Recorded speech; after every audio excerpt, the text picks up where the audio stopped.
Hey, yo, hello, hi. My name is Ben Scheim. I am head of client services and co-founder of CrowdCentric, owners and operators of this great conference called Social Media Week. Thanks for joining us today. First day of the week, our 7th Social Media Week New York event. Really happy to have so many people here. I think 1,500 people through the venue today, which also means thanks for bearing with us on the first day with the lines and everything else. Hopefully, when you get upstairs, you are able to experience some really awesome events, including this one that's about to unfold right in front of your eyes. So a few things I just want to mention. You can download the Social Media Week mobile app, which is available for free on iOS and Android from the App Store. It's valuable to do so that you can find out more information about this session. For example, being able to access the Twitter handles of these great speakers, find out bio information, or to look up other things that are happening throughout the week to plan out the rest of the day or the rest of the week through Friday. So again, Social Media Week mobile app. This session is brought to you by Social Bakers, who are one of the strongest partners of the Social Media Week organization. We've been working with them for a number of years. They're a great platform based in the Czech Republic, and they've come all the way over here today to present. And they work with us in Social Media Weeks all over the world. So I'm really happy and hope that you guys can all put your hands together and give a warm round of applause to the CEO of Social Bakers, Jan Rezab, who's going to lead today's session. Thank you.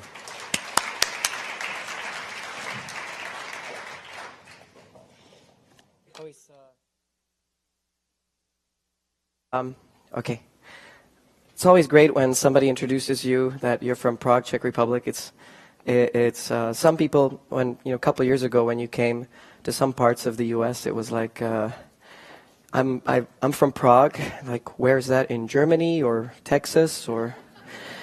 So yes, we have an office in New York City with 15 folks. We're 330 people around the world now at Social Bakers, and just flew in 2 days ago myself. It's been a fun ride.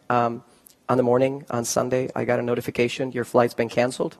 Thank you, British Airways. I called them up. I'm waiting for 25 minutes, but in the meanwhile, I write them on Twitter. As I'm calling them, I get another call from the Twitter team that rebooked me. So I didn't even get through on the phone, but on Twitter, it got to them, they acknowledged it, they got a proposal, and they got me on the next flight 30 minutes after that from London. So I'm really excited about, and then they tore my suit up, which is awesome, but hey, I can buy a new one now. So, and they pay. So I'm here, and we're really excited about social media at Social Bakers, obviously. If our name doesn't say it. And we're not a bakery, we're a social media analytics company. Most people on conferences confuse that, and they're like, where are the croissants? And we're like, we don't have those, although sometimes we just go and buy them because they're like, so many freaking questions, let's just get those guys out of the room and have the guys that understand that there's a chart on the screen actually continue talking to us. There's an interesting evolution. Today I'm going to be talking about social video. And in the last 4 months, there's been a huge shift in social video. A huge, one of the biggest shifts over the last number of years of mobile, social, of everything. Social video is now one of the largest things and channels and trends in social media and social media marketing. And it all kind of started pretty light. It started with, of course, Facebook statuses, Instagram bringing in more visuals, Facebook bringing in visuals. Then came around Vine, sort of slight indications of native video, our first native video platform. Of course, I'm kind of leaving YouTube out of the mix, who was the grandfather today of all the video things, and they remained a grandfather, unfortunately for them. And nowadays came Facebook native video, right, which is like the son now, and YouTube's the grandfather. That's the difference. Unfortunately for YouTube, also the trend doesn't remain fairly positive for them. But I think it's really been a product issue, even though they remain extremely strong. And native Facebook video is really the interesting thing, and the interesting thing to talk about here. This is a study we've done on the number of pages of producers, marketers sharing YouTube videos or Facebook videos, Facebook native videos on Facebook pages. And we saw a dramatic shift where all that volume came over to Facebook.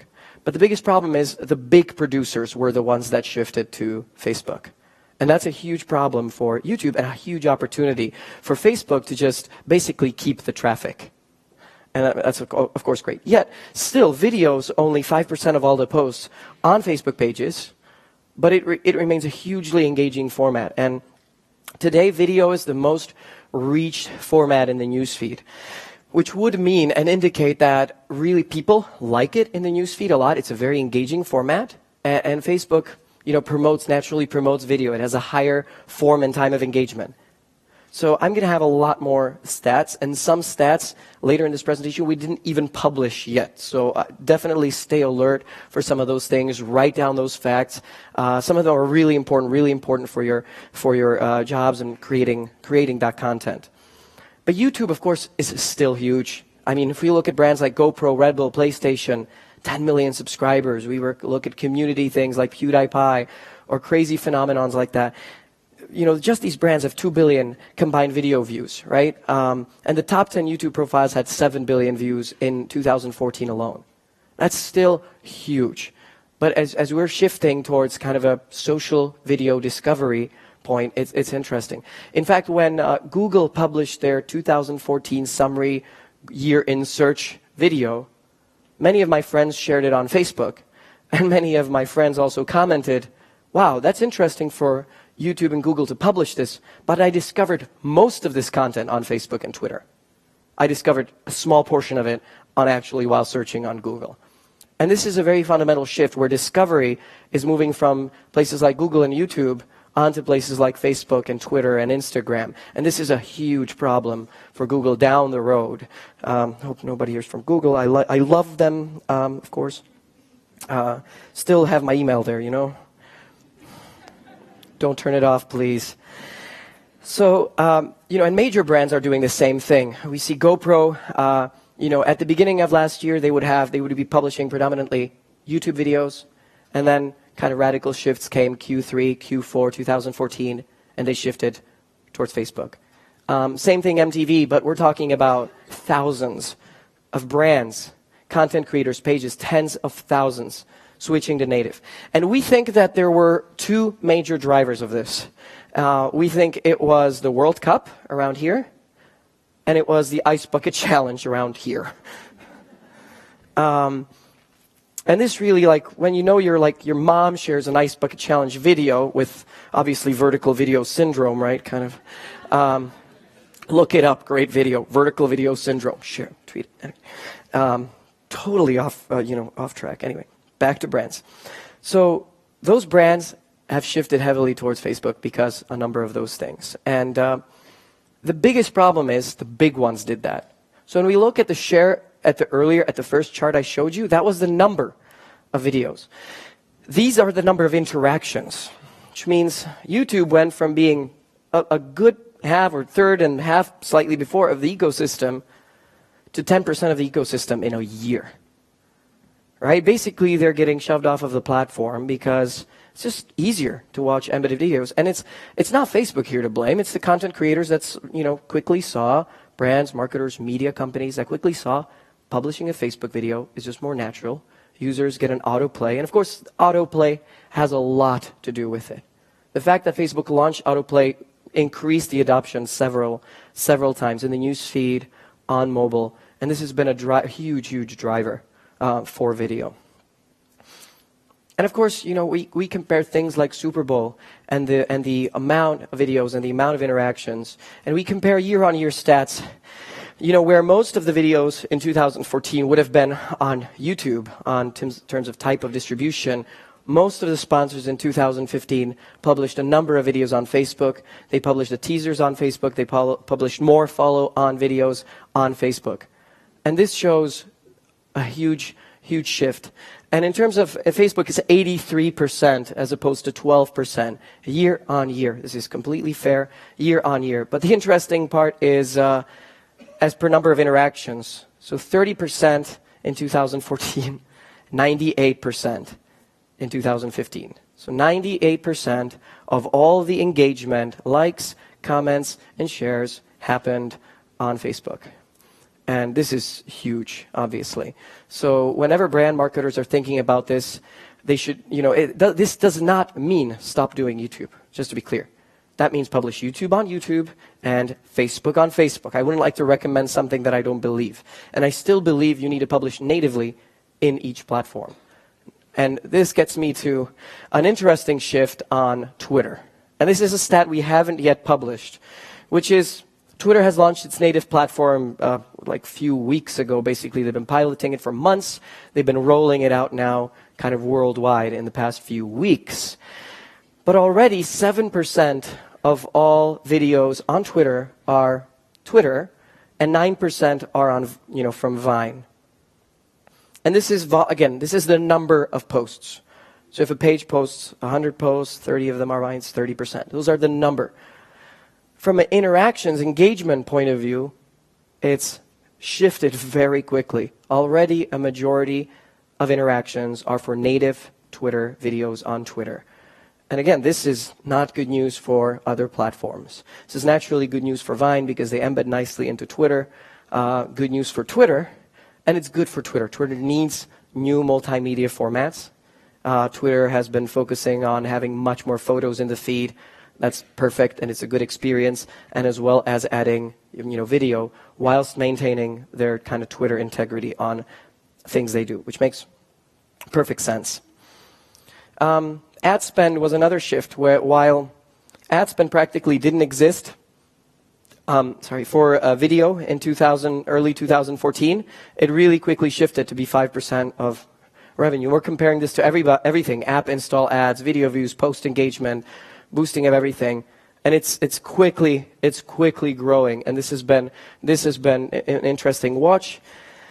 The page likes aspect is where it's also taking away from. By the way, if anybody still is promoting page likes, you're throwing kind of money away. You should really, if it should be 1%, 2%, 3% of ad spend. But video will definitely be more and more and more. In fact, as Facebook grows and grows its Atlas platform and grows it kind of outside, I wouldn't be surprised if there were a higher percentage of native video ads, and as they're kind of working towards more and more video in the newsfeed and more time spent in the newsfeed. Comscore, in fact, says that people already spent more time in the US on Facebook video than they do on YouTube video. And that alone is huge. So one finding, I wrote a byline for Recode. It's titled "Stop Trying to Go Viral," and this applies to Facebook, applies to YouTube, and any other video channel. I said that basically shareable is the new viral. So you should try and definitely have shareable content. But the fact that if you actually go viral is an upside. And most agencies, for example, still come to brands and say, hey, let's make a viral video. This video will be viral. And I would like that to stop and hope that every agency around replaces that word with shareable, because that's much more accurate and it makes a lot more sense.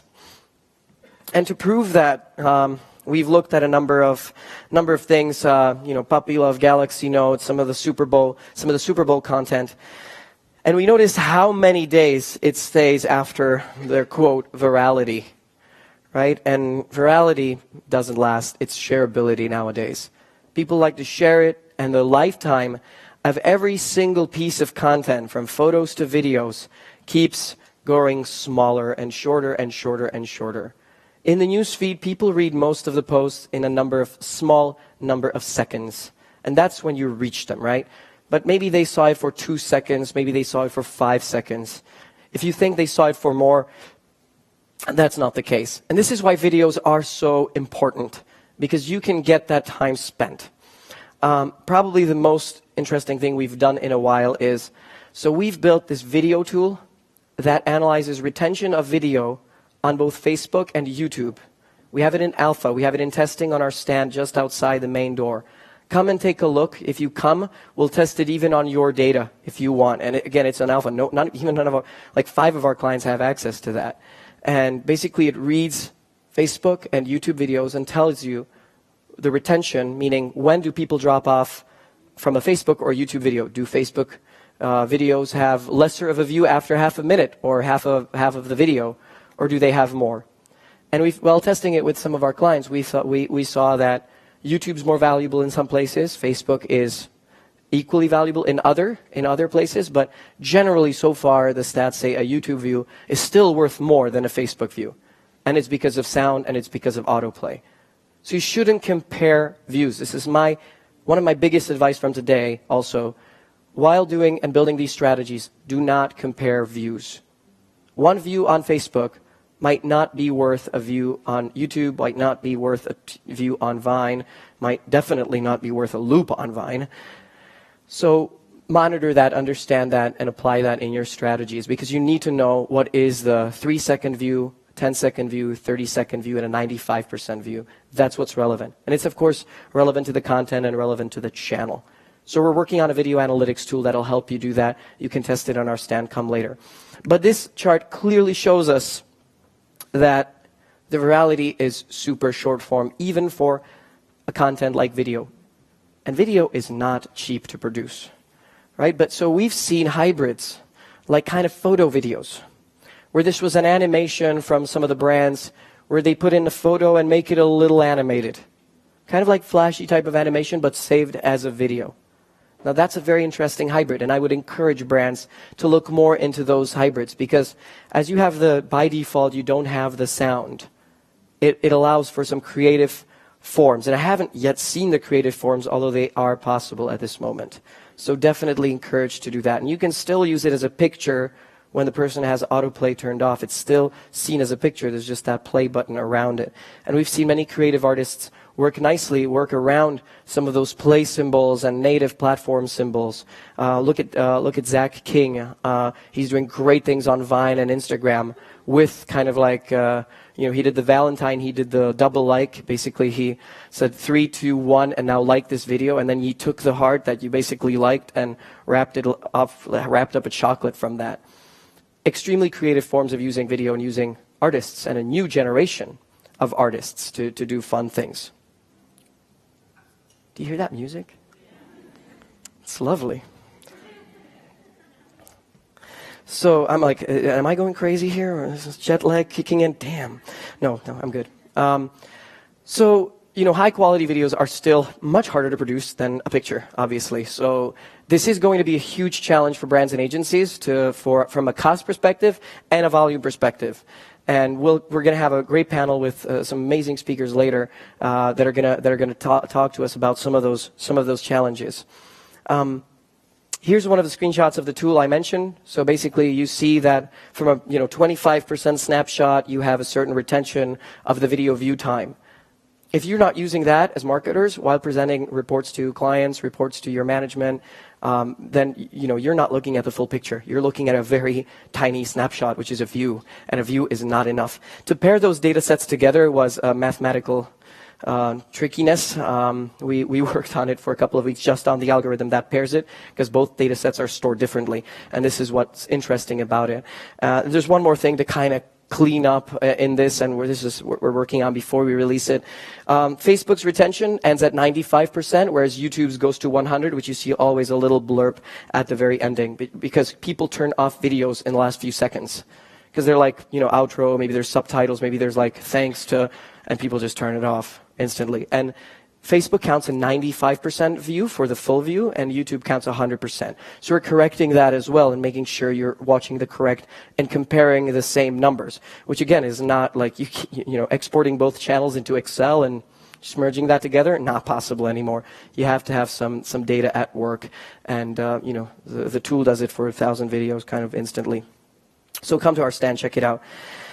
And as a company, as an update from, we've been here last year. As a company, we've grown a lot. We've almost doubled in clients, doubled in employees, doubled in revenue, and it's very nice to be here. See such a great crowd. So if you're not working with us yet, please come and see us. We try and really make sure brands do 3 things always.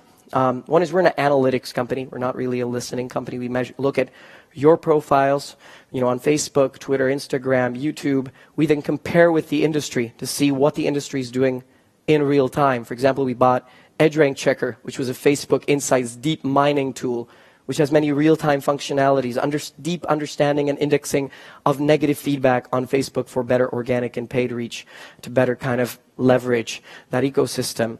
And the third is building greater dashboards with custom-made metrics. So those are the things we do, kind of owned, then the competitive environment, and then blending in other data sets, web analytics, other different tools inside a bigger and a wider dashboard. So that's the three things we focus on at Social Bakers.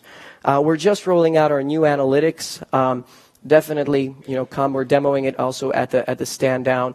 We released a completely new suite of products to monitor 100 pages. You click in Monitor New, copy paste the clipboard. The dashboard populates the data. You click Export this report, export it on a regular basis, send it to me every Monday morning, and we're pushing the data to you every Monday morning, or a certain angle of that data.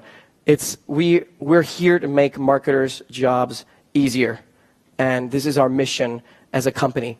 We're kind of working always on that simplicity aspect to help you do what you do best, but faster. Comparing content, comparing videos, comparing different things, engagement, of course, but then going deeper on your own stuff so you can compare better. As I mentioned, there's the core analytics. There's the premium analytics, sort of a competition view, an inspirational view, which is always important. It's a kind of a training method. If you have a wider team for social media, which most companies have today, a lot of them want to get inspired by the leaders. So our team handcraft selects 10 to 20 pages every month and changes that package as a side package in our analytics that you can your team has an ability to dive into a little bit and get inspired on certain things that we mark for you. And every month we send a newsletter, what's special about those pages, what's there to watch from a numbers perspective. And from the marketers that we see use that, it really helped inspire those marketing teams, those wider teams. And we're happy to share it across a big team of 50, 100 people, 200 people. And it really helped create better content, create better dialogue with users, create better engagement. We're the first and only company today that can detect promoted posts if a post is promoted on Facebook or not, for example. That's a pretty fun thing. We have a mathematical algorithm based on open data, and it works with a 95% accuracy to tell you, okay, which posts from my competitors are promoted or not, allowing you to better improve your strategy as you're building your own strategy, knowing what the whole market is doing. And then we're building the custom layer of command centers, executive dashboards for the people to blend in. And as I mentioned already, we monitor much over 8 million, I think way over 10 million profiles now, pages, brands on all social networks, 34 million in funding, 2,700 global clients, over 300 employees, half of the global Fortune 500 are clients. And our community of marketers on our socialbakers.com portal, we share a tremendous amount of free data on that portal, almost too much. And we have quite a lot of people then going to it. My board's always telling me, Jan, that is way too much free data. I tell them, I know. So thank you very much.